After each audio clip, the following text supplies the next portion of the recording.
নমস্কাৰ, মই ডাক্তৰ ৰাতুল দত্ত। মই গুৱাহাটী এপ'লো ফাৰ্টিলিটি চেণ্টাৰৰ জ্যেষ্ঠ পৰামৰ্শদাতা।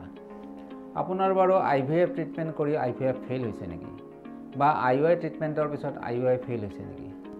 যদি IVF কৰাৰ পিছত IVF ফেইল হৈছে, তেতিয়াহ'লে আমাৰ মনত বহুতো প্ৰশ্নৰ উদয় হয় যে কি কাৰণত মোৰ IVFটো ফেইল হ'ল, বা কি কৰি বা কেনেধৰণে IVFটো ছাকচেছ আনিব পৰা যায়।